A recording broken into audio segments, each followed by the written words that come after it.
Good morning, friends.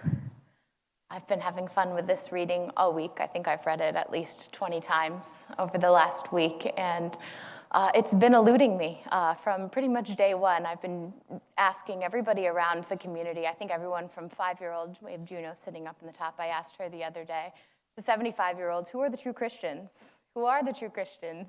And just having fun and seeing what different people's answers have been. We get to play with this reading a little bit, or we have an opportunity to play with this reading a little bit, because Swami tells us, at first we don't have an ego, then we have to evolve to the point where we get an ego. Then once we get an ego, we need to use that ego in order to have the incentive to grow out of that ego. So we need the ego, but the ego is also the obstruction on the way. And so as I was going round and round in this, earlier I was sitting over with, in the teaching center, just centering myself and preparing, and I heard the chanters chanting, and they were singing this last chant that they just sang for us, "Desire, my great enemy." And I came in to be Raj at the end, and I said, thank you so much for singing this song today. It was in my mind all morning. I woke up with it in my mind, and I've just been humming it and singing it along, because it's the perfect little mirror of really what it looks like to get out of this vortex of delusion and self-consciousness that Swami writes to us about in this reading this morning. Because there it is, desire, my great enemy, with his soldiers surrounding me, is giving me lots of trouble. And that's how we move through the world. Delusion is always there. That desire just grips us. It just grabs hold of us. And then we have to untangle that bondage, untangle that weave. But the end of that chant, which we heard so beautifully with this crescendo here, you don't have to fear anything anymore. And the way that they were singing it, just getting louder and louder into that crescendo, so it's vibrating within you. You don't have to fear anything anymore. It takes us out of that vortex of delusion, because the mind loves the paradoxes. The mind loves to grapple and play in the intellect of just how convoluted, of just how labyrinthine this path of self-realization can be, this path out of delusion can be. And of course, that's the very trick of delusion and desire. Desire tells us the way out is to fulfill me.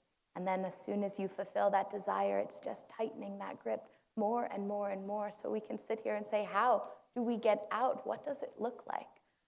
And what I found in contemplating all this week is that the answer, of course, is quite simple.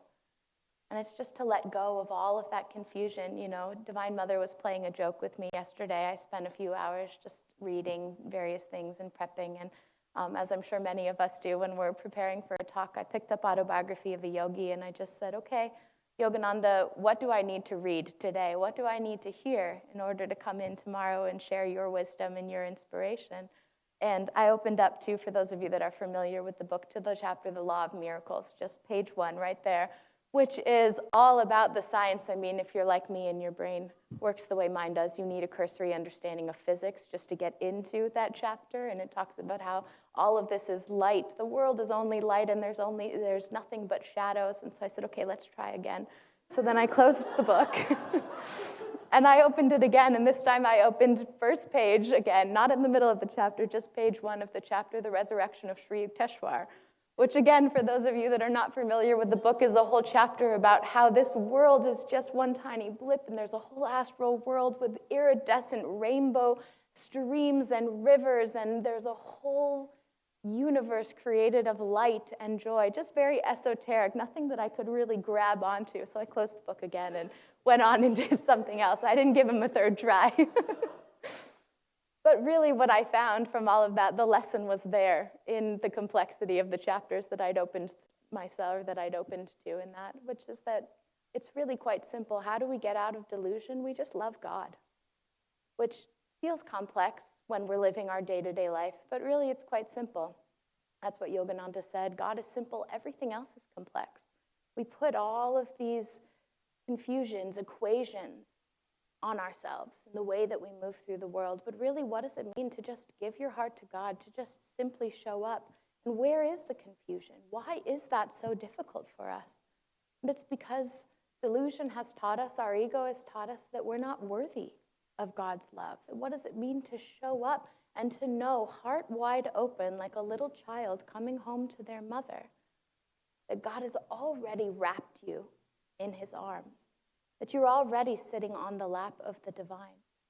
Because Yogananda tells us the definition of self-realization is the knowing in body, mind, and soul that you are now in possession of the kingdom of heaven, that you do not need to pray that it come to you, that God's omnipresence is your omnipresence. And the masters, they come and they show us this lesson over and over again. You are now in possession of the kingdom of heaven. You do not need to pray that it comes to you. Loving God is a simple act of faith, but it takes great courage. It takes great longing and great devotion to jump off that ledge and to dive into that practice. You know, Yogananda, when he receives an experience of samadhi, of cosmic consciousness, the moment that comes right before receiving this divine experience, this gift from his guru, is that he runs away. He's seeking so desperately the experience of God, and he's here in his guru's ashram, and he runs away to the Himalayas, hoping to find it out there in the world, hoping to find a great Himalayan yogi who can give him this experience of love. And the yogis that he meets in the Himalayas send him home, and they say, you already have everything you need. And he comes home, and he comes home quite bashfully, and he says to his guru, aren't you upset with me? Because he'd just run off. And his guru says, how could I be angry? And I have no expectation of you. It was simply pure love. And then he gives him this experience of divine cosmic consciousness. There was nothing else that was needed. Everything that Yogananda, now Yogananda is self-realized master and was even in that moment, but the same is true for each one of us. The question is, how willing are we to show up? How willing are we to offer our energy, our strength, our courage, our devotion into that? How willing are we to step up and to say, yes, I am worthy, and I will seek unreservedly, with all of my energy, with all my heart, mind, and soul, that divine expression of love. I will feel it, I will be it, I will give that love. I was listening to a talk by Narani yesterday. Sturjo and Narani are the leaders of Ananda Mumbai, of our work in Mumbai, India, and she had the great good karma of being Swami Kriyananda's personal assistant for the last several years of his life, and so she worked very closely and very intimately with him. And she was sharing a question just right along these lines of the worthiness, and she said, I asked myself constantly, why was I selected? Why did I have the great karma to spend the rest of Swami Kriyananda's life with him, to be so close to him? And she said, I didn't go to college. She said, I wasn't a long-time devotee on the path. And she said she was born and raised in Spain. And she says, I couldn't even speak the language. I couldn't even have a conversation with Swami Kriyananda when he first invited me to come and to be his personal assistant. But what she said is, I have willingness. I had willingness and desire to serve the guru. Willingness and desire, that's what we need. That's what gets us out of delusion. It isn't these grandiose ideas of how we can slay the ego, slay the foe. Of course, we want to be reaching for the mountaintops, but it doesn't come just by imagining that with that force of energy, I'm going to sit quietly and suddenly I will be freed. Yogananda tells us this could happen, but for most of us, it won't be the path. The path out of delusion comes from singular acts of love, as many as we can offer in a day, in a year, in a lifetime. Every single time we create a sense of expansion, we offer our energy into the space, into the ideas, our creativity, our joy. These are small acts of love. God is, of course, love. And on the other side of that, if we are afraid to offer ourselves into that great cosmic force of love, then we stand complacent. We stand still. Yogananda said to us that the two strongest arrows in Satan's quiver are complacency and indifference. What is the opposite of complacency? The opposite of complacency is willingness.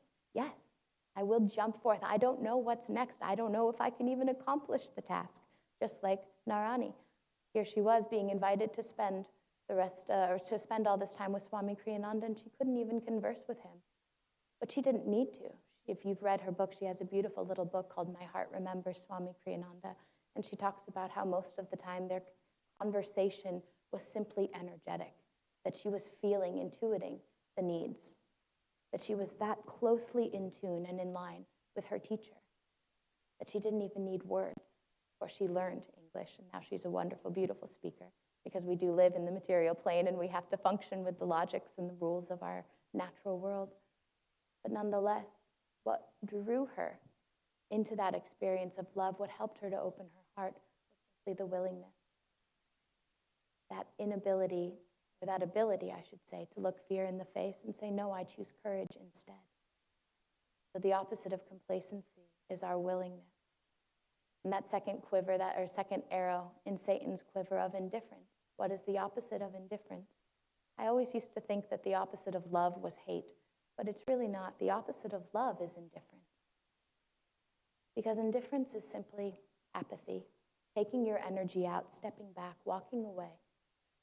But an act of love is bringing your energy into scenarios and the situations. So I had an experience of this in my own life. I took a Brahmacharya vow. That's why I wear yellow. In 2016. And as I spent about a year or so really holding whether this was the right next step for me. The Brahmacharya vow, for those of you that don't know, there are a number of vows of renunciation. Swami Kriyananda, who's the founder of Ananda, he manifested what he calls the Naya Swami order, a new order of renunciation, what it looks like to be a renunciate in the modern world, where in, older generations of renunciation, often people had to be cloistered away in monasteries and convents. But here, what does it look like to live in the world, but not of it, to live by the ideals of simplicity, to live by the ideals of self-control? And so when I was debating whether or not this was the right choice for me, and spending a lot of time thinking about it over the course of a year, and I came down to I had one final question. The vow of the Brahmacharya vow begins with, I now understand and fully accept that the true purpose of life for all human beings is to seek God. And in pursuit of that goal, I offer my own life unreservedly. It goes on to say, I will hold no ego-gratifying goal in my life, or ego-gratifying identity. I will identify only as a child of God. It goes on further to say, I offer to you, God, my life, my labors, my attachments, my desires. It's a beautiful affirmation. But I was standing here a few days, about a week or so, before deciding whether or not this vow was right for me. And I thought, I want that, but I don't think I can actually accomplish that. I can't promise to live that way. I can't promise right now where I'm standing that I can say I hold no ego-gratifying goal in this life. I'm still here. I get hurt, I get frustrated, I get nervous. I'm going to be playing guitar here in a few minutes. I'm very, very nervous that I'm not going to do it well. So that's an ego-gratifying goal. It doesn't feel like it, but there's little Lakshmi. Is she going to mess up as she's playing the guitar? And what's everybody going to think, right? Now I see I'm setting you all up to just love it no matter what happens. So there's a little seed of desire in there in that one. Oh, thank you.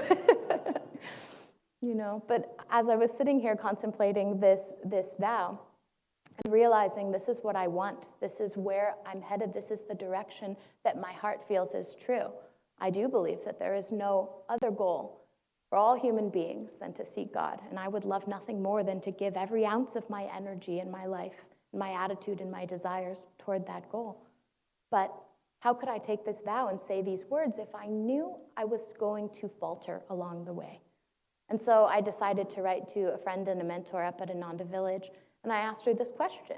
And I said, what should I do? What do you do with something like this? And she very sweetly, she's a very wise and wonderful woman, and she very sweetly wrote back, and she said that when we are contemplating our next step on the spiritual path, she was speaking more specifically to me, but I'll make it more general. When we're contemplating whatever's next for us on the spiritual path, it simply becomes a question of where do the scales tip?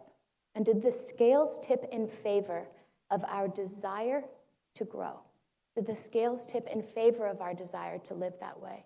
And she said, if you wake up every single day and you know that that vow is true for you, you know that those words resonate in your heart, and you repeat it every day in your meditation, which I try to do, and you live by it, it doesn't matter if you falter over and over again. Because the path of self-realization, the path of meditation, the path of anything we're practicing, the practice is coming back to center, no matter how many times we have to do that. And all of what we have to offer, no matter how big or how little it feels to us in the moment, is a gift to Divine Mother. She's just right there, ready and willing to take it and to scoop us up in her arms. It doesn't matter how small we think it may be, because that's just a veil of the ego. That's just delusion telling you, oh, you're not quite there yet. You're not going to be, right? I mean, just to keep riffing off this example of the guitar, I had a lot of reasons to say no. I had a lot of reasons, and I was going through them even with Anaya when she was asking me. I said, well, I'm giving service. Is that a bad look to then play the guitar? And we said no. And then even just going on. Because when we don't feel that we're perfect at something, oftentimes we want to just step back. But it's not that question of how can I be perfect. It's how can I give my energy? How can I give my joy? How can I be present in the space and give what I have? Yesterday we had a beautiful house concert here, and house concerts are very fun because they're often kind of a smaller group, and everybody who wants to sing gets to come and share, and each one of us tries to stretch ourselves just a little bit in whatever way that is, whether you're a refined soloist already and you're attempting a song that's been a stretch for you, or I tried to accompany myself and I didn't quite get there, but I still got to get up and sing a little bit, and it's just a wonderful opportunity, and it's filled with a lot of joy, and we get to hear Swami Kriyananda's music. And Kashama sang a beautiful song called Shawl of Gold. And the story of this is that there is a poor, hungry young girl who's standing outside a church, and she's saying, I'm poor, I need help. Will you please help me find work? And the man who's standing outside of the church just casts her off and says, don't you see, we're here to worship. Go away, impious girl. And then she's walking along, and she comes and she meets another young boy who's on the streets, and he says, I'm cold and I'm hungry and I'm poor. And she takes off. All she has is this little tiny shawl that's all, you can only imagine, just filled with holes and not very satisfying in terms of keeping her warm. And she takes off the shawl and she wraps it around the little boy. And then the little boy and her emerge into this beautiful white light, and they're uplifted into that joy because she gave what she had, no matter how small it seemed, no matter how little it felt. She offered her energy, she offered her love, she offered her devotion. She thought not about what she needed in that moment, what the ego was asking of her, but she just expanded into that light. And that's what each one of us has an opportunity to do. As I said, the road out of delusion does not come in these big, grandiose ideas of what it means to slice through every single limitation that we face. It's the moment-by-moment practice of showing up with all of your love, all of your devotion, offering your energy to the divine, because God is just waiting there to use us as his instruments. That's the truth of what it means to see God as the doer in everything.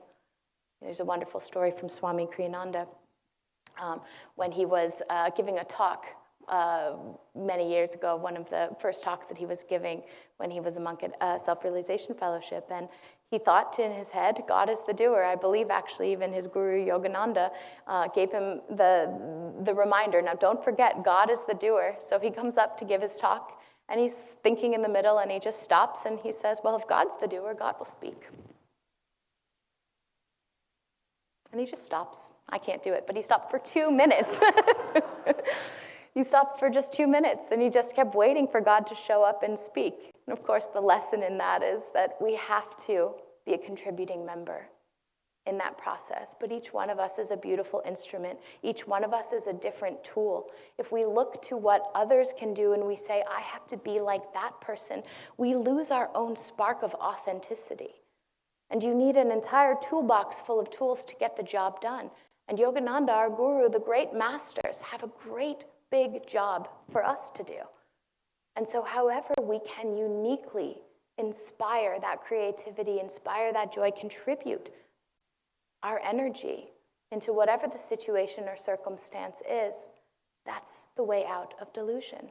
That's how we unravel this vortex of energy, because coming back to where we started in the reading today, maybe the reading isn't as confusing for other people, but for me, I just kept reading it. Here we are, we've evolved, we have an ego. Now we have to use the ego. The ego is the incentive, but the ego is the obstruction. Overcome the ego. Goodness gracious, how do we do that? It's much easier simply to just say, love God. Love God as much as you can. Love God in other people. Love God in the tasks that you do. Serve God in every moment. And what does that look like? Serve the expansion, serve the creativity, serve joy. If you can't find God in the midst of it, serve these aspects that help to lift us up to our truest nature, to feel the truth of who we truly are. Because self-realization is the knowing in body, mind, and spirit that you are now in possession of the kingdom of heaven. You are a light, you are a channel. And the divine masters are using each one of us in that way. Each one of us are lifting up that energy in the whole. And it's a powerful and important thing for us to do. God bless you.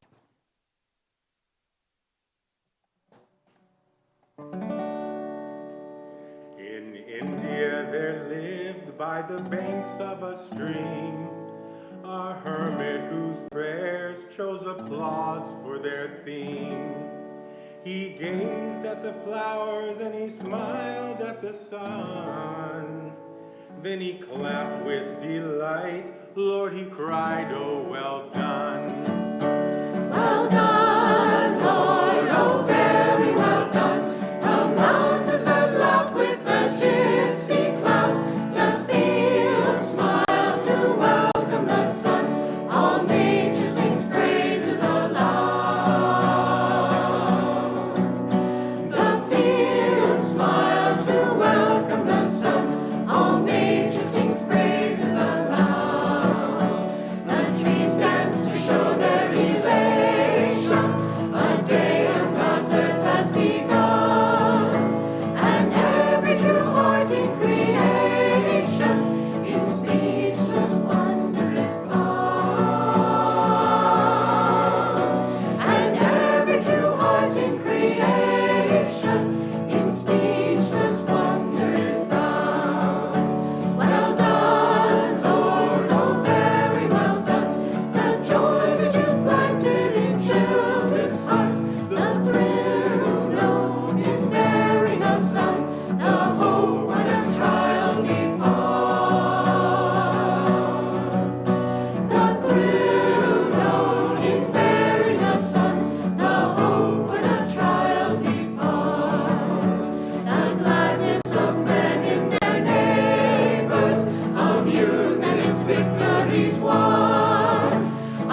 What is joy?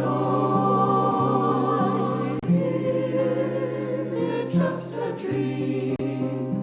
Or does joy laugh in every street? Are the clouds mindless after all? Or is joy all nature's theme?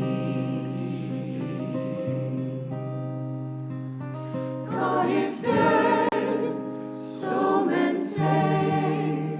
Can't they see all life's display? Not a church binds him as its own. Not a creed makes him fully known. Foolishly we limit him.